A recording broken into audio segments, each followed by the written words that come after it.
მოსწავლეების სწავლას იწყებენ 6-7 წლის ასაკში და შესაბამისად ეროვნული სასწავლო გეგმა აგებულია სწორედ ამ ასაკობრივი კატეგორიის ბავშვისთვის. ხოლო 5 წლის ასაკის მქონე ბავშვისთვის ჩვენი ეროვნული სასწავლო გეგმა არ არის აგებული. არ შეესაბამება. მისახედი განსაკუთრებით საყურადღებო დაწყებითი მოსწავლეები ყოველთვის არის. თუმცა კიდევ ვამბობ, რომ მე ძალიან დიდი სურვილი მქონდა 5 წლის ბავშვები შეცვლიყვნენ სკოლაში. 18 წელი სკოლაში ეს ძალიან ბევრი არის.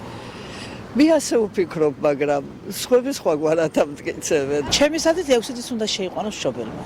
ჩვენ თუ ადრე შევყავდა 7 წელს და ბავშვი უკვე მზად იყო იმისთვის, რომ იცოდა რომ სკოლაში მიდიოდა, ნამდვილად შესაძლებელი იყო რომ შესულიყო 6 წლის და ჩემი აზრით რომ ხედავ ქუჩაში პატარა ბავშვებს რომ მიდიან, აი 5 წლის ბავშვები, არა, თავის ზურგჩანდას ვერ ზიდულობს ბავშვი.